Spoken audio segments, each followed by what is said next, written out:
Del Padre, y del Hijo, y del Espíritu Santo. Amén. Pues vamos a avanzarle un poquito más a nuestro tema. Nos quedamos viendo el apartado de lo que es el infierno. Vamos a ver nada más unos 2-3 puntos y dejamos lo demás para verlo desde el punto de vista del catecismo de la Iglesia. Recordemos que el Señor Jesús siempre nos ha hablado con frecuencia del infierno, de la gehenna, del fuego que nunca se apaga. Por ahí vamos a leer más adelantito una cita del libro del Apocalipsis, el capítulo 21, verso 8, donde se nos habla de una segunda muerte, de una muerte eterna. Ese es el infierno, pero les decía, ya lo vamos a ver desde el punto de vista del catecismo de la Iglesia. ¿Cuál es el problema por el cual muchos llegan al infierno? Pues yo digo que es la falta de responsabilidad, ya que el hombre le da un mal uso a la libertad que Dios le ha dado en esa relación, ¿verdad?, con su destino eterno, ¿no? Decíamos que todos deberíamos de pensar cómo llegar a esa última hora de nuestra existencia, cómo vamos a morir. Por ahí dicen que morimos como vivimos. Si tú buscaste a Dios, si tú viviste cerca de Dios, pues vas a morir con Dios. Pero tú siempre buscaste el placer, el alcohol, la droga, pues así vas a morir, ¿sí? Desgraciadamente, pues esa pudiéramos decir que es como una ley ya de la vida, ¿sí? Entonces, tenemos que ser responsables, ¿no? Porque si nosotros no actuamos con esa responsabilidad, ¿sí?, que nos da nuestra libertad, pues definitivamente nos vamos a perder. Constituyen, dice al mismo tiempo, un llamamiento apremiante a la conversión, ¿sí?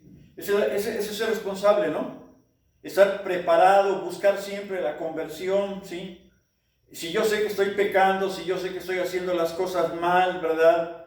Me sigo emborrachando, sigo mintiendo, sigo en el adulterio, o sea, todos sabemos, nos damos cuenta, ¿no? Entonces tengo que ver cómo le hago, tengo que buscar ayuda definitivamente para salir de esa maraña de pecado. Por eso dice que es un llamamiento apremiante a la conversión. Urge. No que luego muchos, ¿verdad?, dejan esto, pues algunos dicen que ya hasta que estén grandes, ya que no les gusten las muchachas, entonces sí se convierte, ¿no? Y se lo digo porque a mí me lo han dicho de esa manera, ¿no? Por eso nos dice el Señor Jesús, tienen que entrar por la puerta estrecha, porque ancha es la puerta y espacioso el camino que lleva a la perdición. Y son muchos los que entran por ella. Mas, qué estrecha la puerta y qué angosto el camino que lleva a la vida eterna. Y son pocos los que la encuentran, desgraciadamente, ¿no? Eso está en el Evangelio de Mateo, capítulo 7, 13, 14. Entonces, ¿qué tengo que hacer? Esforzarme, empezar por hacer oración, empezar por reconocer mi pecado, empezar por aceptar que he llevado una vida ingobernable, que siempre he hecho mi voluntad, que no he querido hacer la voluntad de Dios, que no me he querido someter a lo que me dice el Evangelio, a lo que me dice el Señor Jesús. Y eso es algo que urge, ¿sí? No podemos dejarlo para mañana o para el próximo año o ahora para cuando acabe la pandemia, ¿no? Sí, ¿verdad? ¿Quién sabe, verdad? ¿Quién de nosotros puede asegurar que va a vivir el 2021? Imagínense ustedes, muchos de los que llegaron todavía a enero de 2020, ¿verdad? Pues todavía no sabíamos exactamente cuál iba a ser la intensidad de estos contagios que hoy estamos viviendo, ¿verdad? Y pues muchos de esos que ya murieron no se imaginaron que iban a quedar en este primer semestre del año 2020. Ya no están con nosotros. Si se prepararon, qué bueno, ¿sí? Si buscaron a Dios, si se arrepintieron, si se acercaron al confesionario, qué bueno, bendito sea Dios. Pero si no, por eso es que dice el Señor Jesús, la puerta es estrecha, ¿sí? Porque dice, esa puerta es angosta, pero ese es el único camino que lleva a la vida eterna. Y todavía nos pone aquí una coletilla, ¿no? Y son pocos los que le encuentran, ¿sí? A veces, fíjense, también, yo no sé por qué somos así, pero nos resulta cómodo, ¿sí? Nos resulta cómodo, evadir esa responsabilidad. Buscamos unos atajos, pero unos atajos que nos llevan a un placer ilusorio, que nos llevan a 1 minuto, 2 minutos, les digo yo, 5 minutos cuando mucho de placer, pero que desgraciadamente estás tendiendo tu camita, estás preparando tu camino para llegar al infierno, porque desgraciadamente así es, ¿sí? Por ejemplo, hoy pues por ahí ya están inventando otra cosa, que no es nuevo, ¿verdad? Desde hace muchos años, ¿no? Pero por ejemplo, la eutanasia, ¿no? La eutanasia es una manera de evadir el dolor, de evadir la enfermedad, de evadir el molestar a los demás, ¿verdad? Pero ese es un camino cómodo para huir del sufrimiento. Cuando nosotros, ¿verdad?, sabemos perfectamente bien que el Señor Jesús nos dijo, toma tu cruz de cada día y sígueme. Llegar a la vida eterna, claro que no es fácil, ¿sí? Y ese camino para llegar a la vida eterna, pues muchas veces sí está lleno de dolor, está lleno de sufrimiento, pero por causa nuestra, porque nosotros mismos, ¿verdad? De alguna manera fuimos atrayendo a la enfermedad, ¿no? Fuimos atrayendo la desgracia, fuimos atrayendo ese dolor que llega el momento en que lo tenemos que vivir, porque no hay otra. Yo les pongo el ejemplo del borracho, ¿no? ¿Sí? El borracho sabe que el hecho de estar tomando de una manera desordenada, ¿verdad?, pues se va a enfermar. Y al final va a morir de eso. Muere de una cirrosis, por ejemplo, ¿sí? Todo diabético, hipertenso y con cirrosis, imagínense. Y si todavía a eso le sumamos el coronavirus, pues imagínense nada más qué muerte tiene una persona de esas.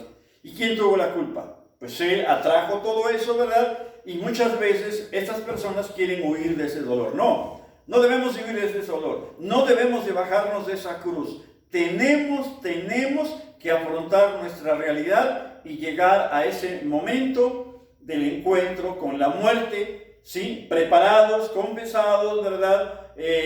Alimentados por el cuerpo, la sangre de nuestro Señor Jesucristo, y entonces se nos va a abrir las puertas de la vida eterna. Pero eso muchas veces, pues no lo vemos así, porque el mundo nos engaña, ¿sí? El mundo nos pone, como les dijera, otros caminos más fáciles, ¿sí? Más placenteros, ¿no? Pero que desgraciadamente muchas veces nos llevan a perder nuestra alma. Y bueno, pues yo creo que ahí dejamos un poquito este tema, lo vamos a retomar nuevamente cuando veamos ya lo del catecismo de la iglesia. Ahora vamos a pasar a un punto que también es muy importante, que ya algunos, pues por ahí en algún momento me han preguntado, me han dicho, ¿cómo será el juicio final? ¿En qué consistirá el juicio final? Y bueno, pues de eso se ha escrito mucho, ¿no? Yo, pues revisando, ¿verdad?, todo lo que han escrito, pues personas, teólogos, gente que sabe mucho de esto, pues yo encontré algo que me pareció hermoso desde hace muchos años, ya lo había yo leído, y es una homilía sobre el juicio final del santo cura de Ars.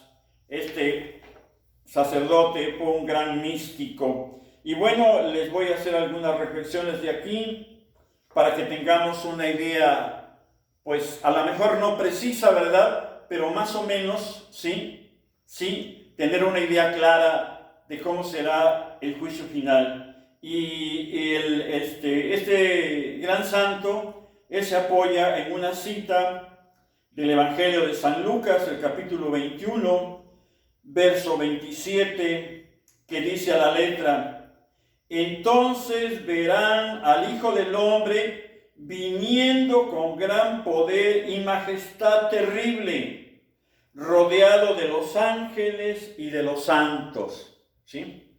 Esa es la cita bíblica que él toma como base para desglosar su homilía. Y empieza diciéndonos, dice: no es ya, hermanos míos, un Dios revestido de nuestra flaqueza, oculto en la oscuridad de un pobre establo, reclinado en un pesebre, saciado de oprobios, oprimido bajo la pesada carga de su cruz. Es un Dios revestido con todo el brillo de su poder y de su majestad, que hace anunciar su venida por medio de los más espantosos prodigios, es decir, por el eclipse del sol, eclipse de la luna, por la caída de las estrellas y por un total trastorno de la naturaleza. No es ya un Salvador que viene como manso cordero a ser juzgados por los hombres, ¿sí? Como pasó cuando fue juzgado por el Sanedrín y por Poncio Pilato, dice, no es ya un Salvador, ¿sí? Que viene como manso cordero a ser juzgado por los hombres y a redimirlos. Es ahora un juez justamente indignado que juzga a los hombres con todo el rigor de su justicia, ¿sí? Nos va a juzgar con todo el rigor de su justicia a aquellos que no imploraron misericordia, a aquellos que no buscaron su misericordia. Por eso dice, no es ya un pastor caritativo que viene en busca de las ovejas extraviadas para perdonarlas. Es un Dios vengador que viene a separar para siempre a los pecadores de los justos, a aplastar a los malvados con su más terrible venganza, a anegar los justos en un torrente de dulzuras, momento terrible, momento espantoso. ¿Cuándo llegarás? Momento desdichado. Ay, quizás en breve llegarán a nuestros oídos los anuncios precursores de este juez tan temible para el pecador. Oh pecadores, salid de la tumba de vuestros pecados, venid al tribunal de Dios. Venid a aprender de qué manera será tratado el pecador, el impío.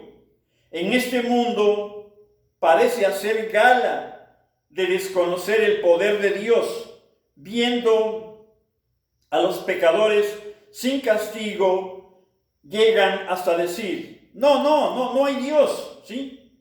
Ni infierno. O bien, Dios no atiende a lo que pasa en esta tierra.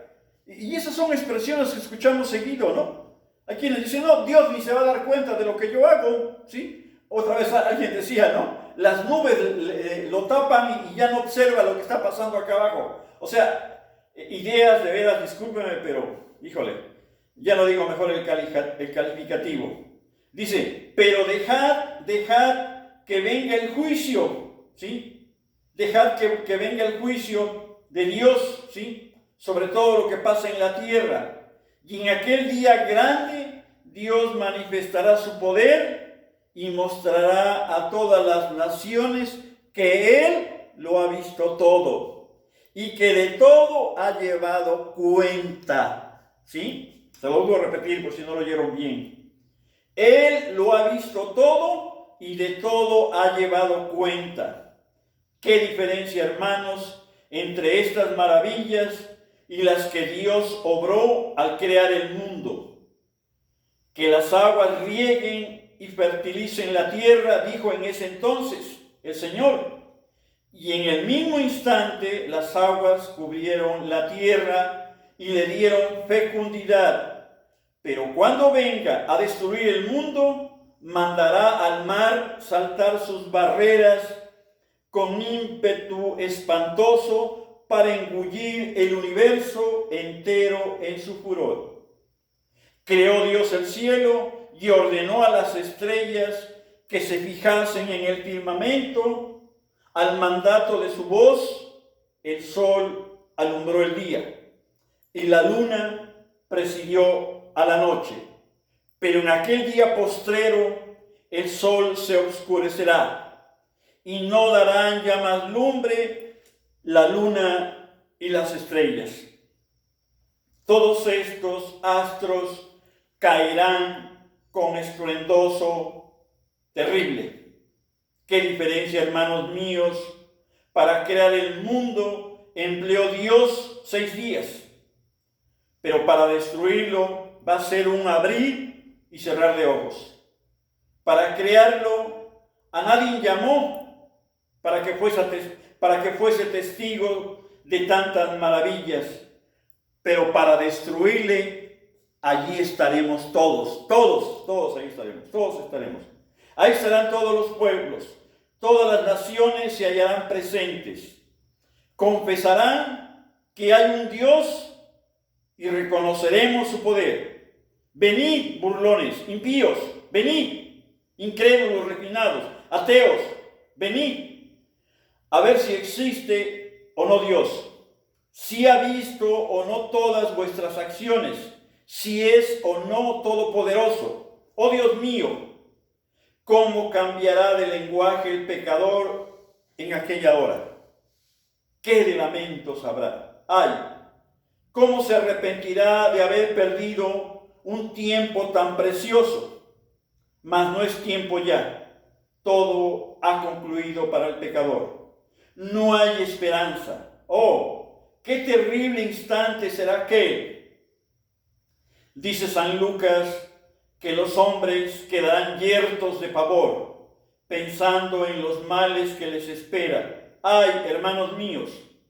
Bien puede uno quedarse yerto de temor y morir de espanto ante la amenaza de una desdicha infinitamente menor que la que el pecador le espera, y que ciertísimamente le sobrevendrá si continúa viviendo en el pecado.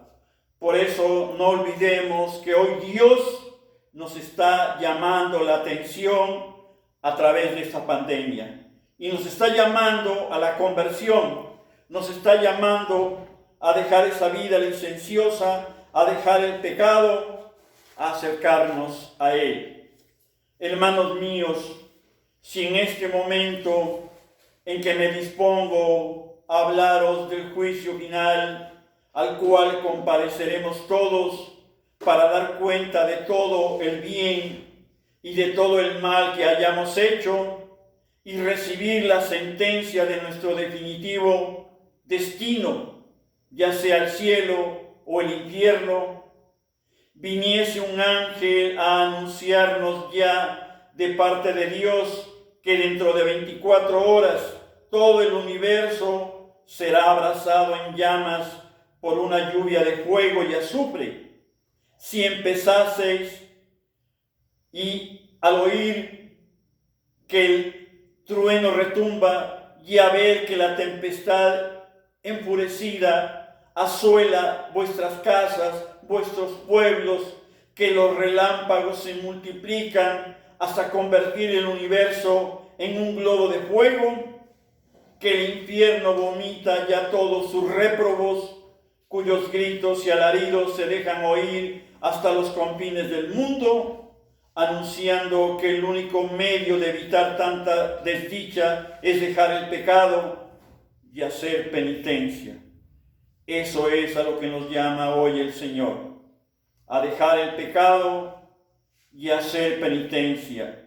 Podríais escuchar, hermanos míos, a esos hombres sin derramar torrentes de lágrimas y clamar misericordia, no se os vería arrojarse al pie de los altares pidiendo clemencia, o ceguera, o desdicha incomprensible la del hombre pecador.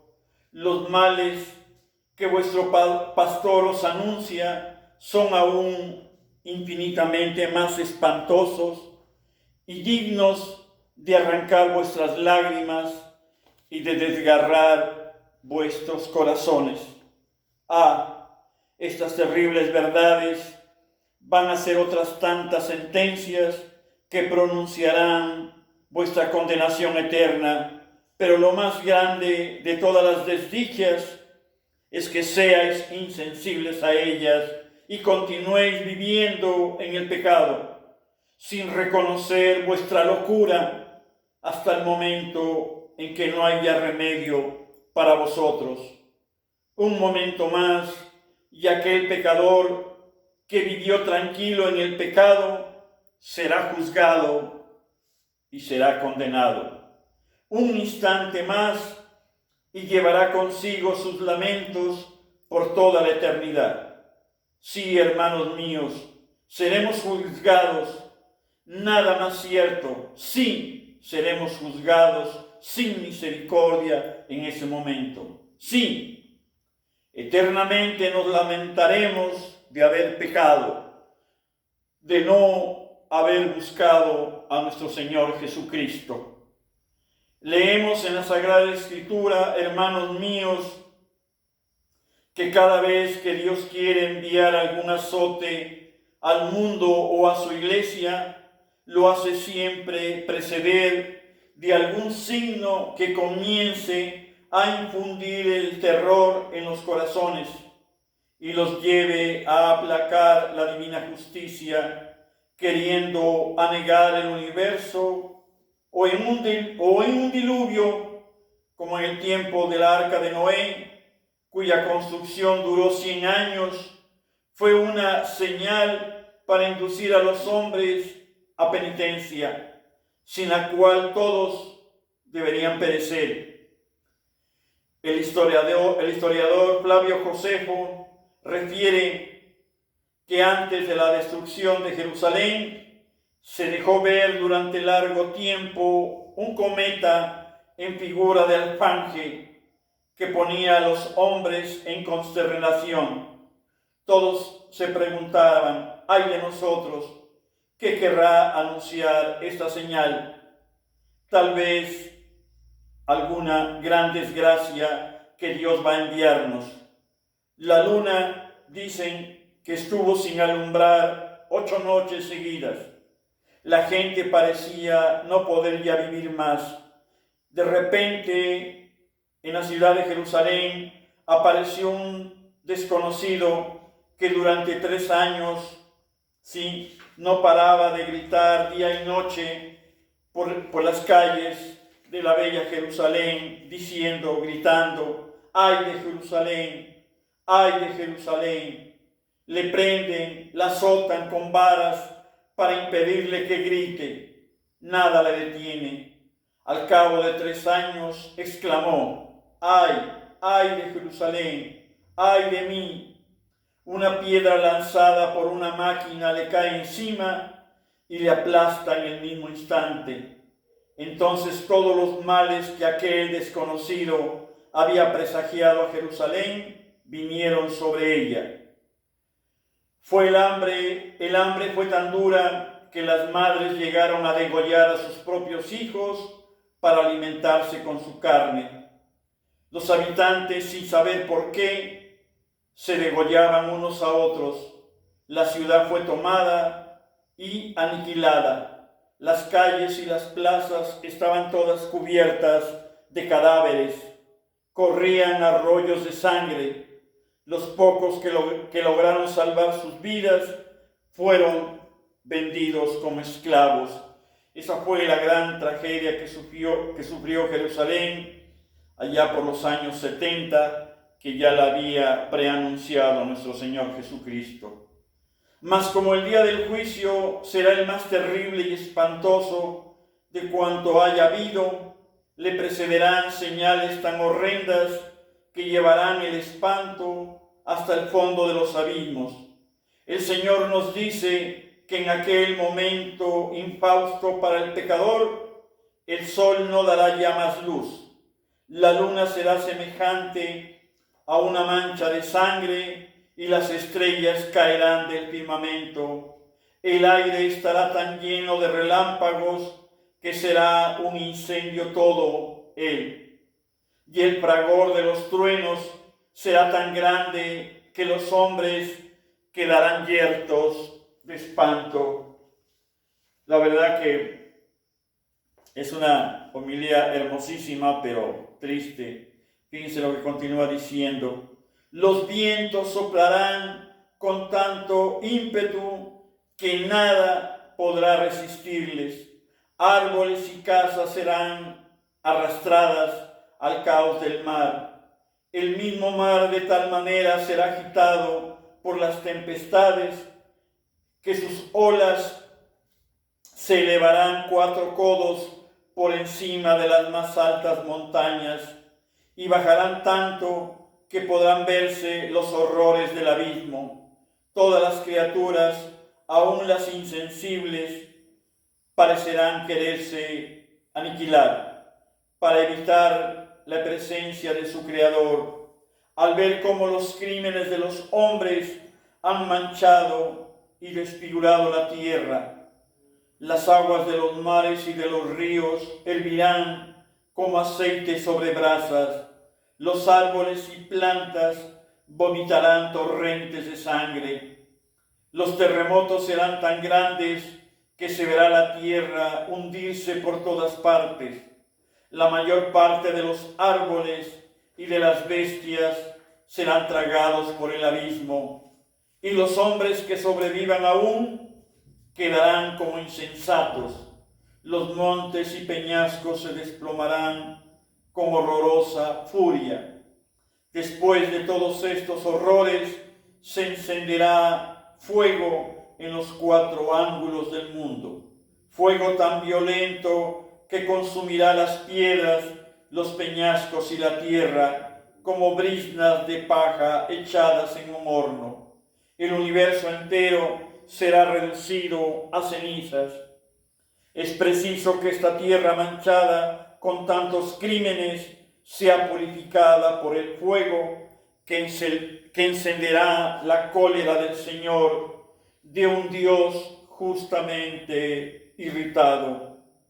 Una vez que esta tierra cubierta de crímenes sea purificada, enviará Dios, hermanos míos, a sus ángeles, que harán sonar la trompeta por los 4 ángulos del mundo y dirán a todos los muertos: levantaos, muertos, salid de vuestras tumbas, venid y compareced al juicio. Entonces todos los muertos, buenos y malos, justos y pecadores, volverán a tomar la misma forma que tenían antes. El mar vomitará todos los cadáveres que guarda encerrados en su caos. La tierra devolverá todos los cuerpos sepultados desde tantos siglos en su seno. Cumplida esta revolución, todas las almas de los santos descenderán del cielo resplandecientes de gloria, y cada alma se acercará a su cuerpo, dándole 1000 y 1000 parabienes. Ven, le dirá, ven, compañero de mis sufrimientos, si trabajaste para agradar a Dios, si hiciste consistir tu felicidad en los sufrimientos y combates, qué de bienes nos están reservados. Hace más ya de 1000 años que yo gozo de esta dicha. Qué alegría para mí venir a anunciarte tantos bienes como nos están preparados para la eternidad. Venid, benditos ojos, que tantas veces os cerrasteis en presencia de los objetos impuros por temor de perder la gracia de vuestro Dios. Venid al cielo, donde no veréis sino bellezas jamás vistas en el mundo. Venid, oídos míos, que tuvisteis horror a las palabras y a los discursos impuros y calumniosos. Venid y escucharéis en el cielo aquella música celeste que os arrobará en éxtasis continuo. Venid, pies míos y manos mías, que tantas veces os empleasteis en aliviar a los desgraciados. Vamos a pasar nuestra eternidad en el cielo, donde veremos a nuestro amable y caritativo Salvador que tanto nos amó. Allí verás a aquel que tantas veces vino a descansar en tu corazón. Allí veremos esa mano teñida aún en la sangre de nuestro divino Salvador, por la cual Él nos mereció tanto gozo. En fin, el cuerpo y el alma de los santos se darán 1000 y 1000 parabienes, y esto será para toda la eternidad. Luego que todos los santos hayan vuelto a tomar sus cuerpos radiantes, todos allí llenos de gloria, según las buenas obras y las penitencias que hayan hecho en este mundo, esperarán gozosos el momento en que Dios, a la paz del universo entero, revele una por una todas las lágrimas, todas las penitencias, todo el bien que ellos hayan realizado durante su vida. Felices, ya con la felicidad del mismo Dios. Esperad, les dirá el Señor Jesucristo. Esperad. Quiero que todo el universo se goce en ver cuánto habéis trabajado. Entonces los pecadores endurecidos, los incrédulos, decían que yo era indiferente a cuanto vosotros hicisteis por mí, pero yo voy a mostrarles en este día que he visto y contado todas las lágrimas que derramasteis en el fondo de los desiertos. Voy a mostrarles en este día que a vuestro lado me hallaba yo sobre los cadalsos. Venid todos y compareced delante de estos pecadores que me despreciaron y me ultrajaron, que osaron negarme que yo existía y que los viese. Venid, hijos míos, venid, mis amados, y veréis cuán bueno he sido y cuán grande fue mi amor para con vosotros. Contemplemos por un instante, hermanos míos, a ese infinito número de almas justas que entran de nuevo en sus cuerpos, haciéndolos semejantes a hermosos soles. Mirad a todos esos mártires con las palmas en la mano. Mirad a todas esas vírgenes con la corona de la virginidad en sus sienes. Mirad a todos esos apóstoles, a todos esos sacerdotes. Tantas y cuantas almas salvaron, otros tantos rayos de gloria los embellecen. Todos ellos, hermanos míos, dirán a María, la Virgen Madre: vamos a reunirnos con aquel que está en el cielo para dar nuevo esplendor de gloria a vuestra hermosura. Pero no, un momento de paciencia. Vosotros fuisteis despreciados, calumniados y perseguidos por los malvados, por los pecadores. Justo es que antes de entrar en el reino eterno, vengan los pecadores a darles satisfacción honrosa. Más terrible y espantosa mudanza. Oigo la misma trompeta llamando a los réprobos para que salgan de los infiernos. Venid, pecadores, verdugos y tiranos, dirá Dios, que todos querían salvar. Venid, comparecer ante el tribunal del Hijo del Hombre, ante aquel de quien tantas veces atrevidamente pensasteis que no os veía ni os oía. Venid, y compareced, porque cuántos pecadores, cuántos pecados cometisteis en toda vuestra vida, serán manifestados a la faz del universo. Entonces clamará el ángel: abismos del infierno, abrid vuestras puertas, vomitad a todos esos réprobos. Su juez los llama. ¡Ah, terrible momento!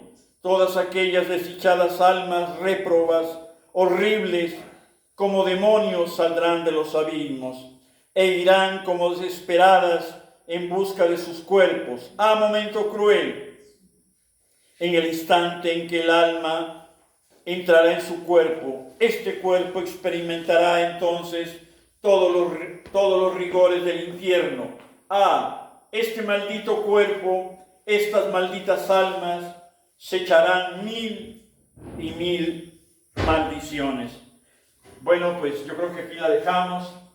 Ojalá y no les desagrade, ¿verdad? Está un poquito fuerte, pero pues yo quiero, ¿verdad?, que todos estemos enterados de esto para que estemos preparados para ese día. Porque de algo estoy seguro, y creo que todos deberíamos estar seguros, que esto lo vamos a vivir. Ojalá y ese momento lo vivamos llenos de gracia.